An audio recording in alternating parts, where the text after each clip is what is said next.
Сайн байцгаана үзэгчдээ. Нүби хүүхдийн сангаас бэлтгэн гаргадаг подкастын маань ээлж дугаар COP17 баг хурал дээрээс та бүхэн хүрч байна. Өнөөдрийн дугаарт маань манай энэ жилийн өсвөрийн парламент хөтөлбөрийн төгсөгч Нандин Эрдэнэ оролцож байна. За урилга аваад хүрэлцэн ирсэн баярлалаа. Мэдээж маш их баярлалаа. Энэ гайхалтай чуулганд өрсөлдөж оролцуулаад энэ подкастт оруулж байгаад талархаж байна. Сая подкаст эхлэхээс өмнө гоё мэдээ сонслоо. Манай Нандин Эрдэнэ Солонгос улс руу сургууль сурахаар одоо тун утгагүй бараг дараа 7 хоногт хэдэн хоногийн дараа явах гэж байгаа юм байна. Баяр хүргэе. Дараагийн 7 хоногийн 3 дахь удаа энэ явж байгаа. Яг хөө мэдээж гадагшаа явна гэдэг нэг зарим талаараа гож гисэн. Яг ингээд толоод ирсэн чинь бас явмааргүй санагдаа. Аха. Гэрээ самх гад. Тэтгэл ажил маш их байгаа. Тэгээд энэ завгүй үеэрээ бас манай подкастт ирж оролцож байгаад баярлалаа. Эхний асуултаа одоо бас 10 сар дараагийн өсвөрийн парламент хөтөлбөр маань зарлагдана. Тэгэхээр ер нь анх өсвөрийн парламент хөтөлбөртэй холбогдсон чиний түүх бас их сонирн байна л да. Яагаад энэ хөтөлбөрт оролцох болсон? Тэгээд мөн одоо 10 сар зарлагдтад нь бас оролцмоор байгаа үе тэнгийнхаа залуучуудад хандаад юун дээр анхаарч яаж бэлдэх ёстой юм бол зөвлөгөө өгөөч. За би анх өсвөрийн парламент хөтөлбөрийг яг анх 4 жилийн өмнө яг өсвөрийн парламентыг анхны удаага хэрэгжиж байхад нь манай сургуулийн нэг ах оролцоод тэгээд тэр ахынхаа нөлөөллийн ажил сургалтанд оролцож байгаад ямар гоё юм бэ гэж бодоод тэгээд яг тасралтгүй 4 жил өргөдлөө өгөөд яг сүүлийн жил дээрээ тэнцсэн. 4 удаа өгсөн гэсэн үг үү те? Вау, тест саг юу цоцрошгүй явсан ба шүү дээ. Гол нөгөө цоцрошгүй явсан шалтгаан гэх юм бол нөгөө хүрээлэл байгаа л гэж бодож байна. Яг манай ангийн яг манай найзлаг найзууд яг ингээд өнгөрсөн 2 жилийн дараалаад оролцсон. Тэгээ би бас нөгөө өөрийнхөө жоохон дутуу байдлаасаа болоод зарим зүйлсээ дутуу явуулах маягтай байжгаад тэг яг сүүлийн жилээ за ингээ одоогоос ингээ дуусчлаа. Нөгөө ерөнхийдөө энэ жил яг энэ бусдаас өмнө жилүүдээс өөр нь 12 дуурын хүүхдүүд төлөвлөгөө авсан. Тэнгүүд би болохоор за гинт 12 дуурын хүүхд болохоор за энэ жил яг наваг л ор гэж байгаа юм байна гэж бодоод тэгээд ямар ч байсан орсон. Тэгээд өсвөрийн парламентод хэрвээ орох гэж байгаа хүүхдүүд байх юм бол мэдээж өөрийнхөө эсэн дээр анхаараарай. Тэгээд яг энэ жилийн хөтөлбөрийн одоо бусдаас бас өөр давуу талтай гэх юм бол яг ийм сонгуулийн зарчмаар явсан мессеж санал хураалттай нэлээд олон бараг 60,000 гаруй санал цуглаж иж яг энэ үзнэ одоо оролцогчдоо сонгосон илүү давуу талтай. Бас айгүй сонирхолтой. Яг л юм нэг улсын хурлын сонгуульд орж байгаа юм шиг. Тийм байдлаар гарсан. Та бас нөгөө баг болоод тэгээд төсөл хөтөлбөр хэрэгжүүлдэг шүү дээ. Би тэд бас хөтөлбөрийн явцад цуглуулсан зураг өнөөдөр ингээд жааслаад аваад ирсэн чам зориулаад. Тэгээд мэдээж Нандин Эрдэнэ маань бол бас баг хамт олно удирдаад айгүй их зүйл хийсэн байлээ. Бас подкаст хүртэл хийсэн байлээ. Тэгэхээр үеийнхаа залуучуудтай нийлээд хийсэн төсөл хөтөлбөрүүдийнхаа талаар бас энэ зурган дээр байгаа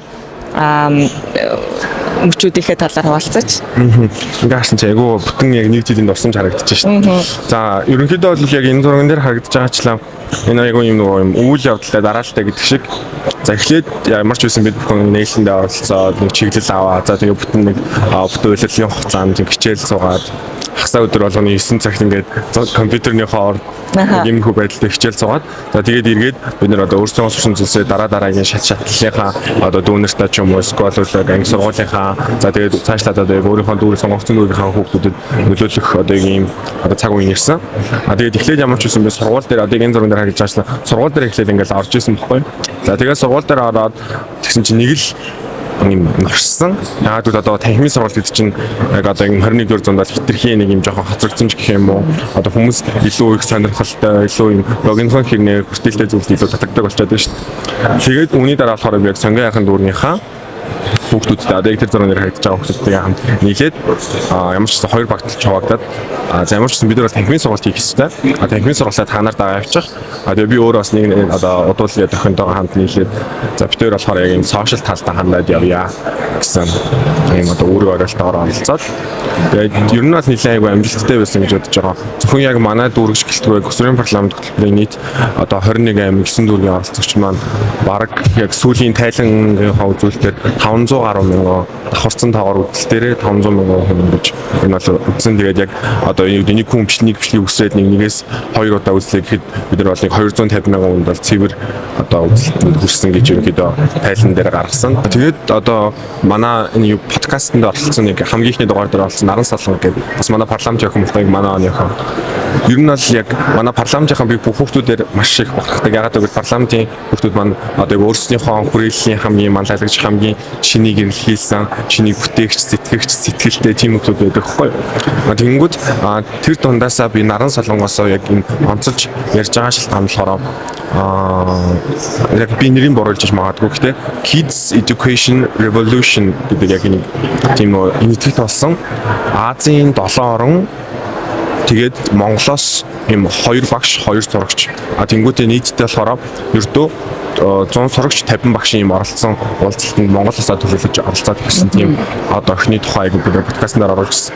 Тэгээд би юу тийм нэг Facebook-ээс хальт заруудыг харсан боловч яг өөрөө ярилцаад суухад тэр охины яг өөрийнхөө бүс нутагт өөрийнхөө яг хүрээлэлд ямар их өндөр нөлөөллийг бий болгоод одоо Wash Action-тэй холбоотой одоо Wash одоо бидний энэ жилийн жилийнхэн сэдв нь болохоор одоо Washlins шүү дээ. Тэгэхээр Washlins гэдэг яг сэдвтэйгээ уялдуулаад усыг дахин боловсруулах. Гэхдээ яг хүүхдүүд өөрсдөө гар дор материалаараа маш энгийн байдлаар шийдчихсэн тийм асуудал яг өөрийнхөө бүс нутагт хамгийн хэрэгтэй тулгамдчихсан асуудлыг шийдчихсэн тийм төслийг хэрэгжүүлсэн яг тэр охиныг хараад манай ууяхаа ямар мундаг юм бэ гэж маш их урам авсан. Тэгээ яхаа бас нэг юм нэг жижигхэн юм нэг бэлгүүд авсан тэрийг хараад ингээд юм цагаахан хатаархал дөрөө ямар гоё юм бэ гэж бодож ирсэн тийм их зүйлсүүд бол мэдээж парламентд бол нэг тийм юу гэдэг тийм амар нэгэнтэйгээ өрсөлдөө ч юм уу тийм бол авахгүй дотроо л айгуу гоё тийм цагаахан хатаархлууд бол их байдаг. Ягаад гэвэл бүгд яг юм нэг нэгнээсээ суралцаж юм хийдэг болохоор илүү би юунаас урам авдаг баг тийм. Айгуу нэгийг хөвгөлж ажилладаг.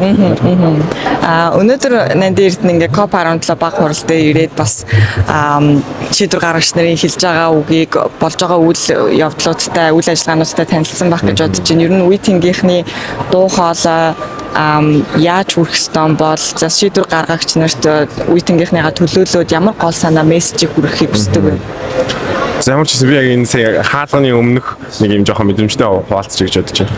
Мэдээж маш их ер нь л эхлээд айгүй сүрдлээ. Айгүй их юм одоо юу гэдэг орхосоо эхлүүлээд маш өндөр түвшний одоо юм чуулганд оролцож байгаа. Тийм учраас одоо би өөрөө нэг том айгүй том хариуцлага өрөөд яг энэ цааш ингэж бодож байна. Дээрээс нь гол үндсэн дээрээ юу вэ гингүүд яг энэ хүү чуулганд Монгол улсад болж байгаа нь өөрөө маш том даваа тал. Яг бол Монгол улсын цаашдын тодорхой хэмжээний одоо энэ байгаль орчны салбарт орох хөгжил болоод тэр байгаль орчны салбар гэхээс илүүтэйгээр одоо хүмүүсээс дэлхийгээс цолцох боломж нь ингээд яг Монгол улсад өөрсдөө дотроо хийгдэж байгаа гэдэг утгаараа маш аваач дарга хүлээж авч байгаа. Тэгээ яг залуучууд яг энэ оролцоон дээр миний хувьд юу гэж боддог вэ гэхээр залуу хүн одоо залууч хүүхэд ч бүгдээрээ нэг оролцоод нэг ядаж алхаад үзэх хэрэгтэй. Яг тэр алхаж үзснийхаа үр дүн дээр маш их том сургамжийг, маш их том одоо мэдлэгийг, дадлыг өөртөө бий болгож авдаг. Яг тийж авсан одоо мэдлэг боловсруулаад цаашлуулад хүмүүс түгээх нь аюул чухал гэж бодож байгаа.